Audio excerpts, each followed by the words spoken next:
buenas tardes para todos. En el programa de hoy nos va a estar acompañando el ex fiscal Subía, hoy integrante del partido de la gente. Perdón, ¿me decías algo? El político Subía. Perdió la apuesta el fiscal Gómez con el fiscal de corte Díaz. ¿Qué apostaron? Después veremos. Porque Díaz decía, no hay problema con Subía, ya van a ver que va a terminar en filas políticas y además de Novik. No, decía Juan. Un asado. Sí, hubo una reunión de fiscales que menciona como reunión de Harry Potter, ¿viste? Todos los fiscales. Bueno, y resulta que estaba esa apuesta y perdió Gómez porque tenía razón Díaz. Viene hoy Subía con nosotros. Pero antes, hoy es un día clave y hay muchas personas conmocionadas y expectantes sobre qué va a resolver hoy la Suprema Corte de Justicia sobre el destino de María y su hija. Recuerdan el caso, ¿verdad? Hagamos una puesta a punto. Director. Lo que se debate es la restitución de una niña a España que llegó a Uruguay hace 2 años con su mamá y que no volvió en la fecha acordada. La madre de la niña resolvió quedarse. Dijo haber descubierto que su hija era víctima de abuso sexual por parte del padre, a quien también acusó de haberse vuelto violento y agresivo, con consumo problemático de drogas.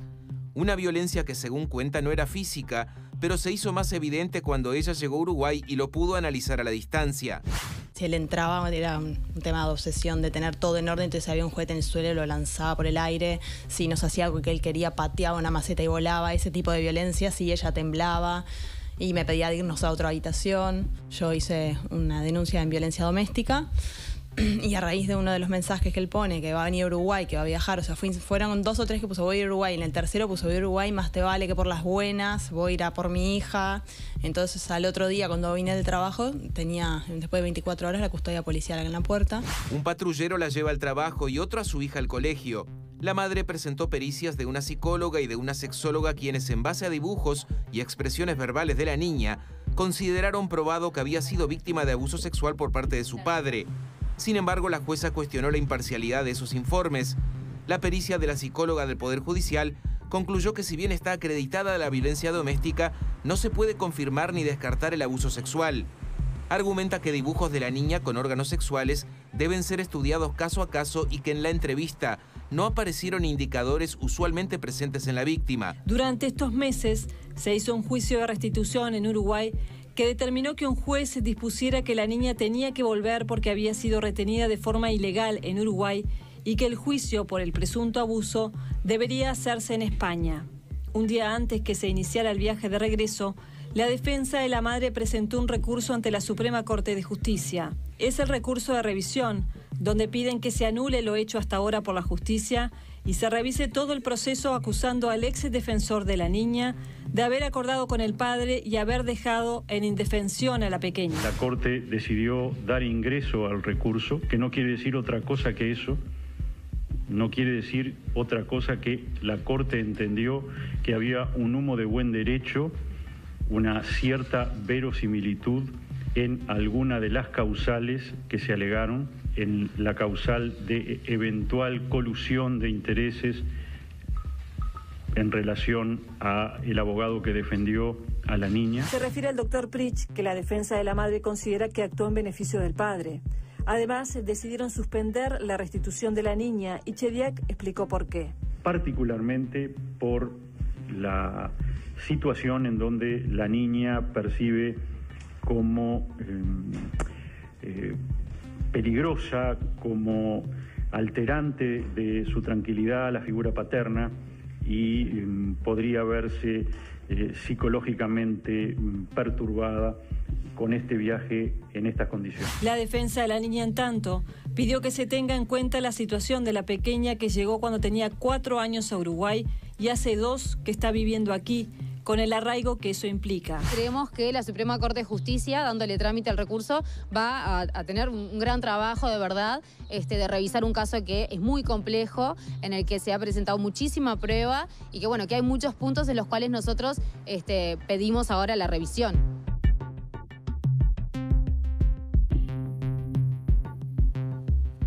Bien, estamos en este momento con la abogada Virginia Salvo, la abogada de la madre. Diego Travieso está con ella. Buenas tardes para los dos.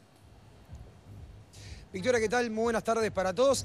Exactamente dentro de 1h20 se va a expedir la Suprema Corte de Justicia con respecto a este tema que con Virginia ya le damos las muy buenas tardes. Hablábamos hace 8 meses que entre 6 y 8 meses era el tiempo aproximado de esta Suprema Corte de Justicia que se tiene que expedir. Por 2 motivos, son 2 los caminos. O vuelve a España o comienza el proceso de revisión. ¿Cómo esperan ustedes, qué expectativa tienen con respecto a las 4 de la tarde? Bueno, esperamos expectantes en realidad a ver cuál es la decisión de la Suprema Corte de Justicia. Sabemos que los elementos están para que se haga lugar al recurso de revisión y por lo tanto a que se inicie todo el proceso de restitución internacional de la niña a España de nuevo.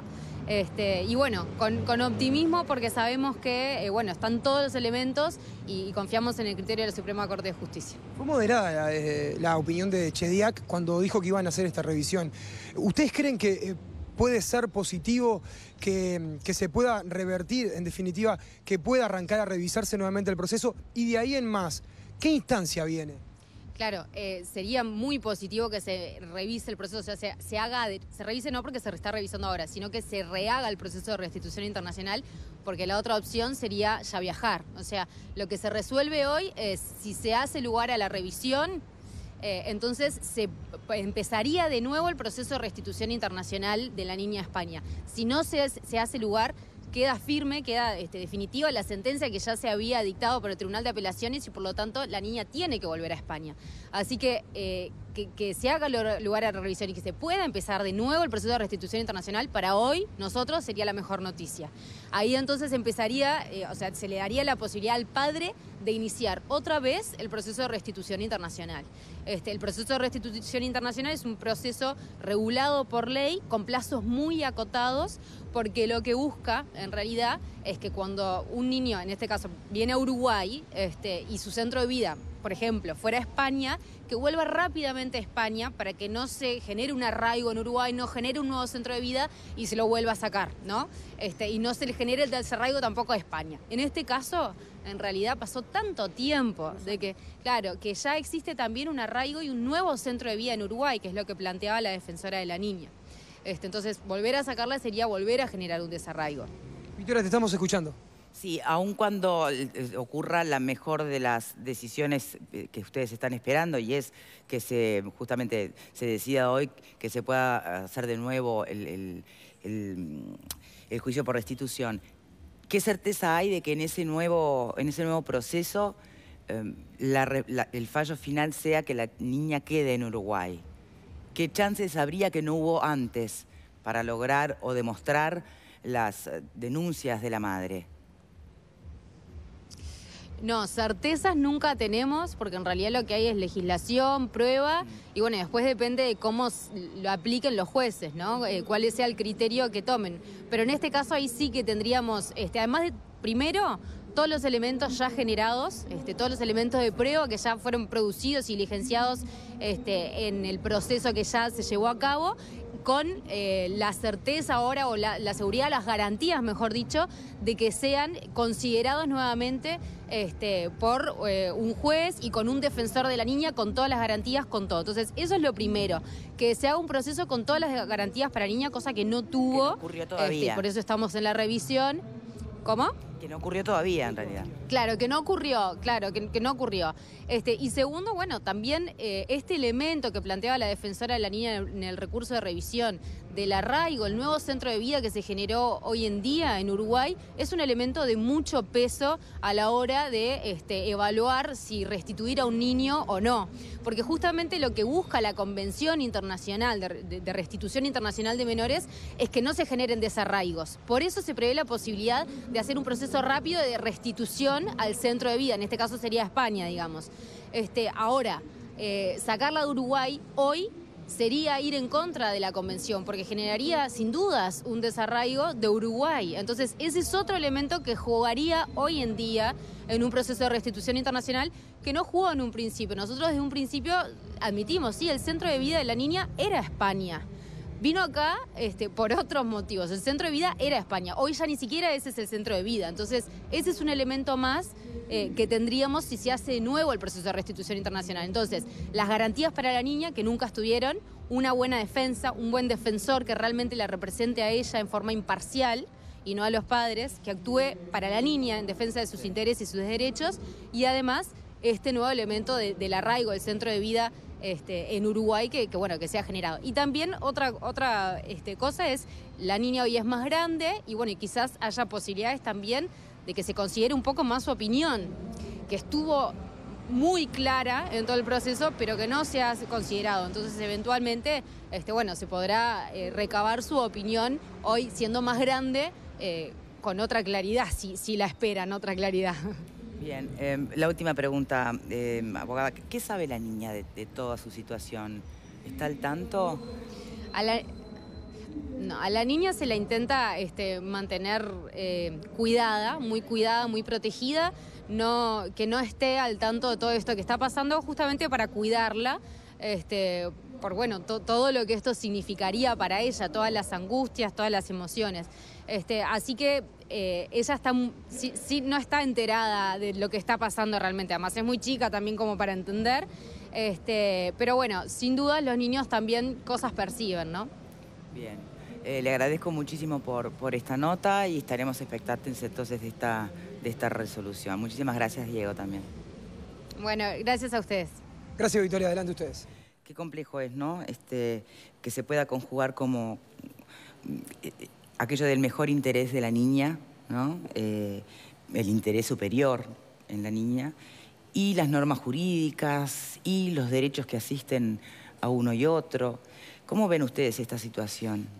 Yo lo veo desde el punto de ¿Cuánto vista... les parece que puede influir presión también desde organizaciones sociales en las decisiones que se puedan tomar aquí? Es un buen punto ese, porque justamente mi comentario apuntaba a eso. O sea que yo lo que veo aquí en esta decisión inminente de la Suprema Corte de Justicia es dilucidar al mismo tiempo dos cuestiones. Por un lado, la cuestión esencialmente jurídica, que quedó explicada aquí. Nos falta conocer, obviamente, la otra parte, digamos, la otra campana del pleito, pero hay claramente un conflicto sobre esta situación que, por supuesto, en este caso la última palabra la tiene la Suprema Corte de Justicia. Ese es el aspecto jurídico. Pero también está lo otro. También es una dura prueba para la Suprema Corte de Justicia enfrentar esta decisión en medio de un clima legítimo, porque ocurre en una sociedad abierta y democrática y plural, un clima en el cual claramente, digamos, el tema trascendió lo que son los estrados judiciales para pasar a formar parte de otro tipo de contienda que hay en la sociedad, que se dirime no siempre por las vías jurídicas y que sin duda ejerce una presión. ¿Por qué no decirlo? Son seres humanos los que integran la Suprema Corte de Justicia, son personas que viven en la sociedad, miran los medios de comunicación, leen las redes sociales y no pueden ser inmunes a lo que son este tipo de planteos que se hacen. Por lo tanto, yo creo que es un tema delicado por las dos razones, por lo que está en juego desde el punto de vista jurídico y también para comprobar hasta qué punto lo que son presiones legítimas, repito, de la sociedad pueden influir en un lado o en el otro en la decisión final. ¿Qué opinan por aquí?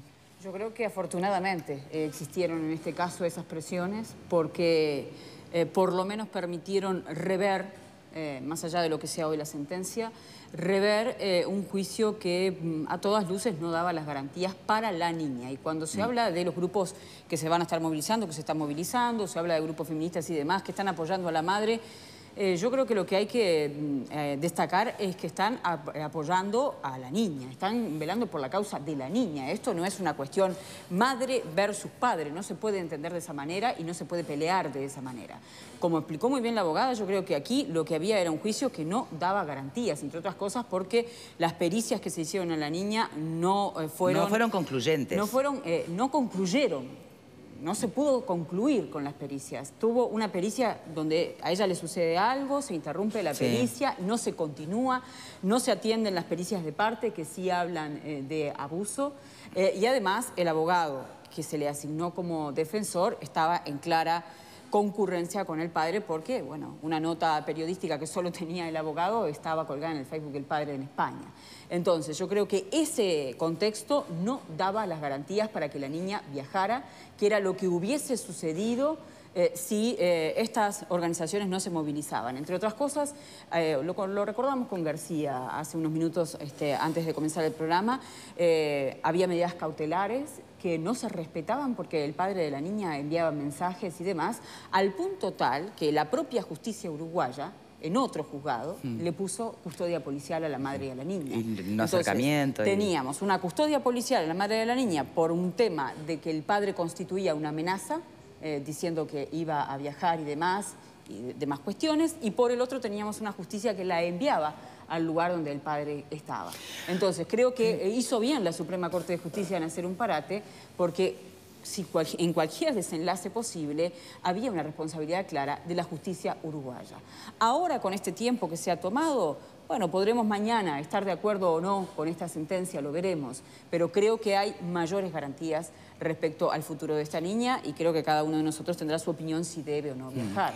Ahora, esto capaz es más para un abogado, pero es curioso cómo tal vez este caso termine dilucidándose por cuestiones que hacen o tienen que ver con el desarraigo y el centro de vida y no con las denuncias originales que hablaban de un potencial abuso, ¿no? Sí, Victoria. Perdón, mucho peor, simplemente un apunte, mucho peor es que esto se dilucide no en función de las normas jurídicas, sino en función de otras consideraciones. Victoria, un detalle importante, ¿no? El padre negó absolutamente todo, ¿no? Y da la sensación de que la justicia de España es la que tiene que dirimir esta situación.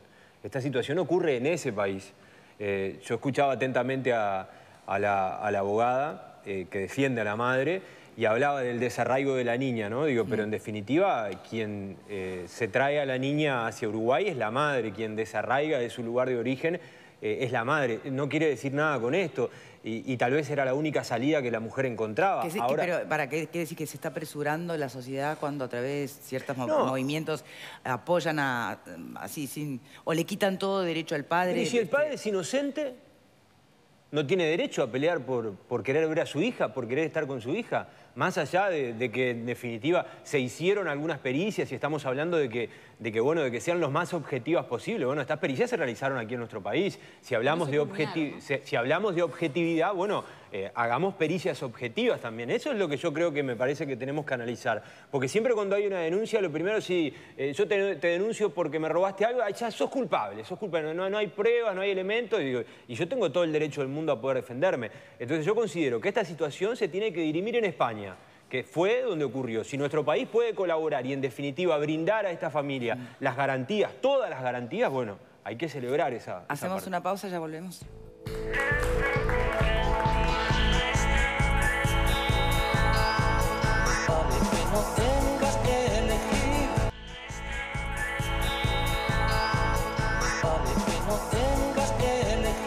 Presenta Sensus. Descubrí la nueva línea de jabones líquidos Sensus y sentí la diferencia.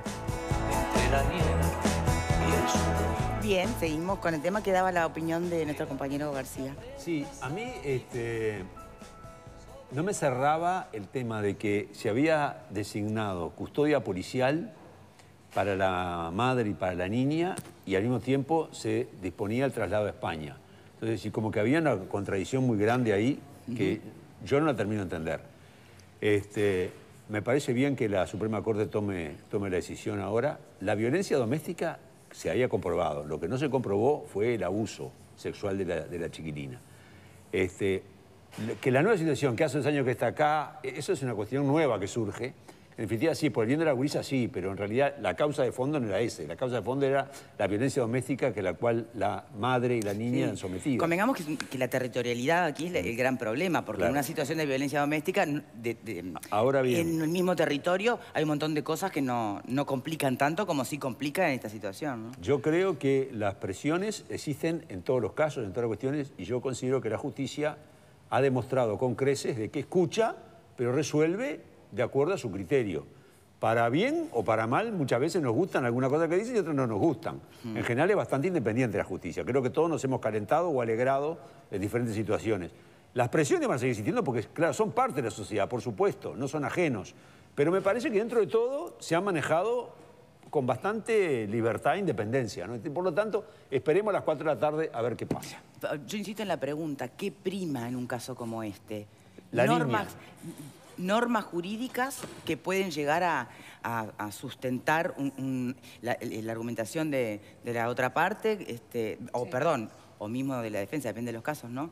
Con aquello de lugar de residencia, que se dé lugar a ese punto, o aún cuando todavía no pueda estar 100% confirmado, ¿qué lugar le damos a la duda sobre un posible abuso sexual de la niña por parte del padre.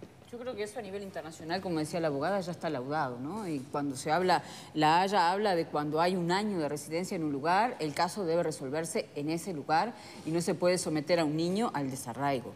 Podemos discutir, decía Miguel, bueno, pero la niña vivía en España y fue la madre la que la trajo. Sí, la trajo de vacaciones y durante las vacaciones surge la, denuncia de abuso sexual. Esto ya, lo de violencia doméstica ya venía de antes, por eso ella viaja incluso, con una situación bastante compleja. Obviamente el padre la va a negar, pero bueno, esa es la denuncia concreta, lo que se denuncia concretamente, y entonces es lógico que la denuncia la haga ante la justicia uruguaya, porque además la niña tiene nacionalidad también uruguaya, y es la justicia uruguaya la que debe procurar y defender a la niña. Las cuestiones entre padre y madre serán otra cuestión. Sí, por supuesto. Pero introducí algo interesante, Miguel. No, pero aparte yo escucho y me quedan algunas cosas colgadas, porque Vero me dice, y tiene razón, y yo comparto en una medida, el padre va a negar la violencia doméstica. Sí, obvio. Pero claro que la va a negar, pero la puede negar porque no la cometió, o porque tal vez la cometió y la está negando.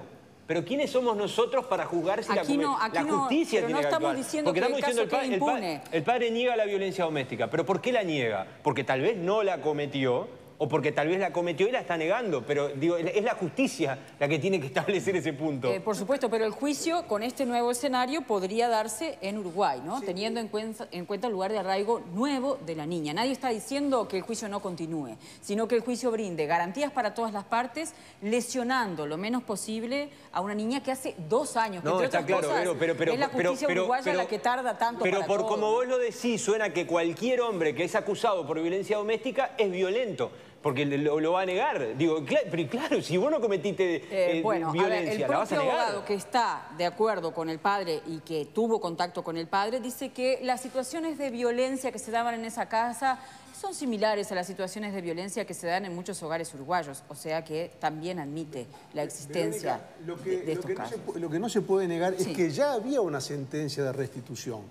Y esa sentencia de restitución había seguido todos los carriles que el propio ordenamiento jurídico establece. La circunstancia esta, digamos, del traslado... la madre apela esa sentencia a la Suprema Corte. Pero la circunstancia que se invoca para la apelación, que es la residencia y situaciones de violencia que ella denuncia en Uruguay, donde no hay manera de probar que hayan ocurrido, y sobre todo la invocación a esa permanencia, ese desarraigo que ya ocurrió, en realidad no se puede invocar en beneficio propio algo que es producto de la propia culpa. O sea, yo no puedo decir, ahora hay desarraigo, pero si yo el desarraigo lo provoqué en mala fe, yo no puedo invocar, digamos... La culpa. No puedo invocar en mi beneficio algo que yo provoqué de mala fe. No sé si me explico. Ahora, el desarraigo se da en la medida en que ella denuncia esto y la justicia uruguaya toma 2 años para resolverlo. Y tú hablas de que la culpable es la persona que denuncia. Es doblemente culpable. Ya había una sentencia. Si algo determinó esta intervención de la Suprema Corte de Justicia frente a una sentencia que ya había laudado el tema, si algo lo determinó,